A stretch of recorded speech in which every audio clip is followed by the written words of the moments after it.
Before going to start, let me introduce myself. My name is Punit Kumar Bhatia, and I have completed my BTech in Mechanical Engineering from VIT Meerut, and also I've done my Masters from NIT Bhopal, and I have 3 times GATE qualified. आज हम बात करेंगे stress और strain के बारे में, है ना। इसको हिंदी में प्रतिबल और विकृति भी बोलते हैं ना। तो एक्चुअली सभी लोग अपने जीवन में कभी ना कभी रबड़ को खींचे होंगे और किसी से लड़ाई भी किए होंगे, है ना।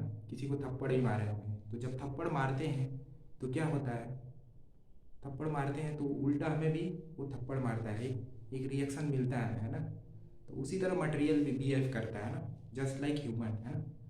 तो मटेरियल पे अगर फोर्स लगाएंगे ना तो क्या करेगा, उसके अंदर एक रेजिस्टेंस डेवलप हो जाएगा। जितना फोर्स लगाएंगे उतना ही रेजिस्टेंस डेवलप होगा, है ना, उससे ज़्यादा नहीं होगा। बिल्कुल जितना फोर्स लगाएंगे उतना ही रेजिस्टेंस डेवलप होगा।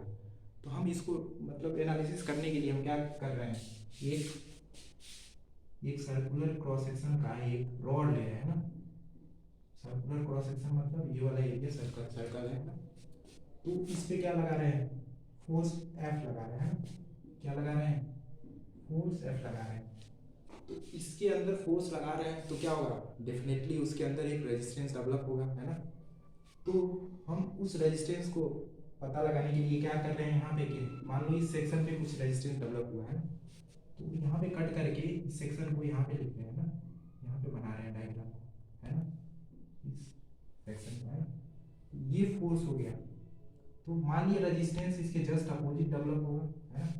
जितना फोर्स लगाए हैं उतना ही रेजिस्टेंस डेवलप होगा, है ना। हमने मान लिया सिग्मा पर यूनिट एरिया पे फोर्स जनरेट हो रहा है। सिग्मा पर यूनिट एरिया एक फोर्स जनरेट हो रहा है, रेजिस्टेंस फोर्स जनरेट हो रहा है।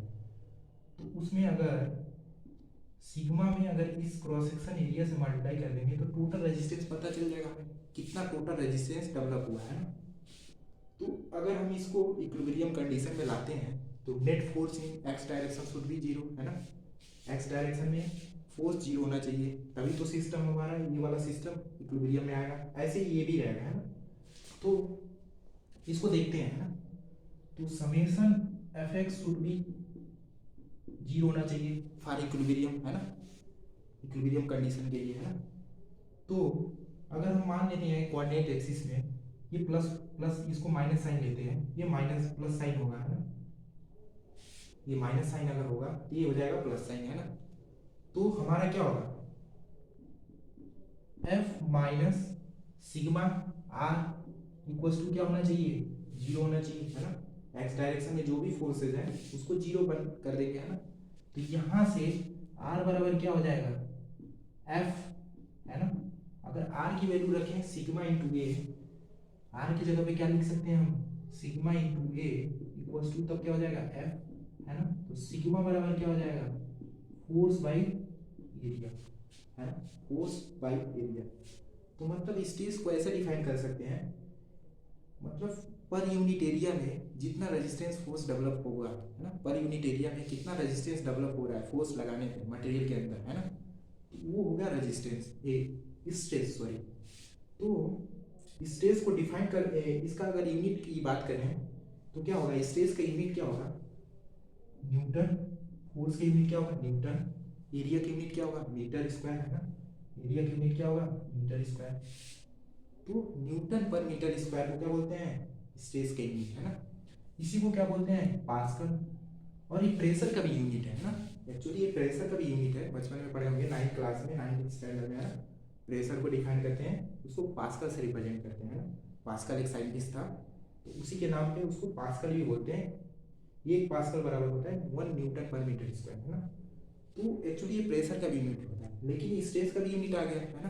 तो ये घन चक्कर हो गया। तो लेकिन स्ट्रेस और प्रेशर में बहुत बड़ा डिफरेंस है ना, बहुत बड़ा डिफरेंस है, क्योंकि प्रेशर एक स्केलर क्वांटिटी है ना। तो स्केलर क्वांटिटी वह क्वांटिटी होती है जिसको डिफाइन करने के लिए सिर्फ मैग्नीट्यूड की आवश्यकता होती है, डायरेक्शन की नहीं आवश्यकता होती है। और वेक्टर क्वांटिटी वो क्वांटिटी होती है जिसको मैग्नीट्यूड भी चाहिए और डायरेक्शन भी चाहिए, है ना। लेकिन ये स्ट्रेस जो है टेंसर क्वांटिटी है, ऐसी क्वांटिटी है टेंसर, टेंसर क्वांटिटी है ना। टेंसर क्वांटिटी वो क्वांटिटी होती है जिसको डिफाइन करने के लिए तीन चीज़ों की आवश्यकता होती है। अभी तक दो चीज़ें चाहिए था, मैग्नीट्यूड और डायरेक्शन, लेकिन इसको डिफाइन करने के लिए तीन चीज़ चाहिए। मैग्नीट्यूड भी तो चाहिए, डायरेक्शन भी चाहिए, लेकिन एक प्लेन भी चाहिए, है ना। देखो स्पेस को डिफाइन करने के लिए हमने एक प्लेन काटा था यहाँ पे, है ना, एक सेक्शन काटा था, है ना। तो इसको डिफाइन करने के लिए एक प्लेन भी चाहिए, तीन चीज़ें चाहिए, है ना। तो वैसी क्वांटिटी जिसको डिफाइन करने के लिए तीन चीज़ों की आवश्यकता होती है, magnitude, direction and plane, is the tensor quantity, है ना, टेंसर क्वांटिटी।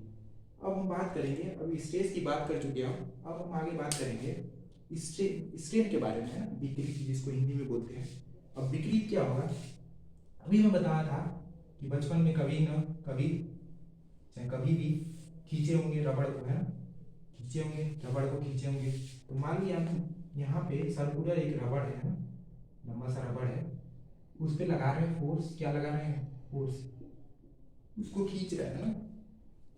लंबाई है एल इनिशियल, है ना, एल आई लंबाई है उसका, इस रबड़ का लंबाई कितना है, एल आई, है ना। इसको खींच रहे हैं एफ फोर्स से, है ना। तो इसकी लंबाई में बढ़ोतरी होगी, है ना, लंबाई थोड़ा सा बढ़ेगा, है ना, लंबाई ज़्यादा ही बढ़ जाएगा, है ना। तो अगर इसको खींच रहे हैं तो लंबाई बढ़ेगा, है ना। तो लंबाई मान लो बढ़ करके कितना हो गया, एल फाइनल हो गया, है ना। कुछ लंबाई बढ़ेगा, लंबाई बढ़ के क्या हो गया,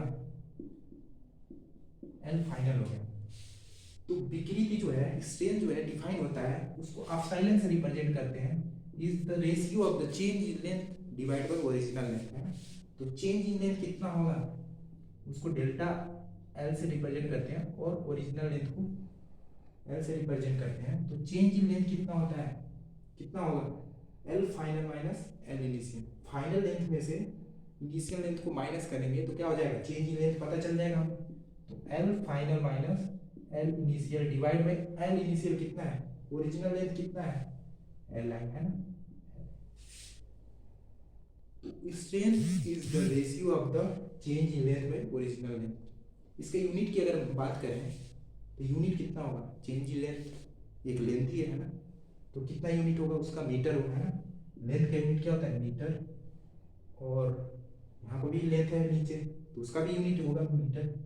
तो मीटर बाई मीटर, तो क्या आ जाएगा, यूनिट लेस क्वांटिटी, है ना, मीटर से मीटर कैंसिल आउट हो जाएगा। तो strain is the unit less quantity, है ना। थैंक्स।